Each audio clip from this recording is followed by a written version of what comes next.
বাগানে শোভা পাচ্ছে পাহাড়ি রঙের নানা জাতের ফুল। শুধু তাই নয়, ফুল দেখতে দেখতে ক্লান্ত হয়ে গেলে নিতে পারবেন বিশ্রাম, খেতে পারবেন চা কফি ছাড়াও পছন্দের খাবার, কিনতে পারবেন বিভিন্ন দেশি বিদেশি ফুল ও ফলের চারা।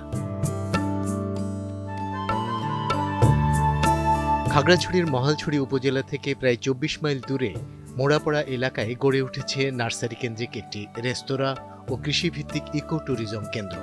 পাহাড়ের কৃষ্টি ও সংস্কৃতির মিশেলে দারুণ বৈচিত্র্যময় এই পর্যটন কেন্দ্র এখন বেশ জনপ্রিয়। প্রতিদিনই স্থানীয়দের পাশাপাশি কয়েকশো পর্যটকের সমাগম হয় এখানে।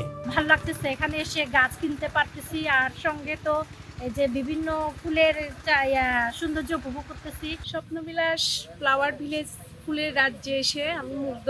স্বপ্নবিলাস জায়গাটা অনেক সুন্দর, এখানে পরিবার নিয়ে এসেছি, অনেক ভালো লাগছে, পরিবারকে নিয়ে আসছি। এখানে অনেক সুন্দর সুন্দর ফুল আছে, এখানে অনেক সুন্দর আছে, বাচ্চাদের খেলার জন্য অনেক ভালো জায়গা আছে, পরিবার নিয়ে আসছি। এখানে আশা করি অনেক আর ভবিষ্যতে উন্নত হবে। জায়গাটা অনেক সুন্দর, সবাইকে নিয়ে আমি ঘুরতে আসছি। আমাদের এখানে ঢোকার জন্য আমরা জনপ্রতি 20 টাকা করে চার্জ কাটছি। এটা আবার আমাদের মধ্যে একটা সিস্টেম আছে যে আমাদের ভিতরে দুটো স্টল আছে, একটা নার্সারি স্টল আর একটা হচ্ছে রেস্টুরেন্ট। যদি কেউ কোনো ট্যুরিস্ট আমাদের এখানে যদি 150 টাকা নাস্তা করে কিংবা একটা গাছ কিনে, তাহলে আমরা টিকিটটা ডিসকাউন্ট দিচ্ছি। পড়াশোনার পাশাপাশি আমি এখানে পার্ট টাইম জব করি। এখানে কাজ করতে করতে অনেক কিছু শেখা যায়, জানা যায়। এবং কি এই যে নতুন একটা প্রতিষ্ঠান করছে, এখানে আপনারা দর্শনার্থী অনেকজন আসে, ওটা দেখে আমাদেরকে ভালো লাগে, মন থেকে একটা আগ্রহ বাড়ে কাজ করার জন্য।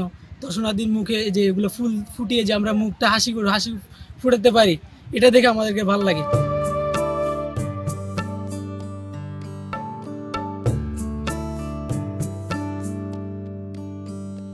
দিনে দিনে এই জেলায় বাড়ছে ইকো ট্যুরিজম। এসব বিনোদন কেন্দ্রে তৈরি হচ্ছে স্থানীয়দের কর্মসংস্থান।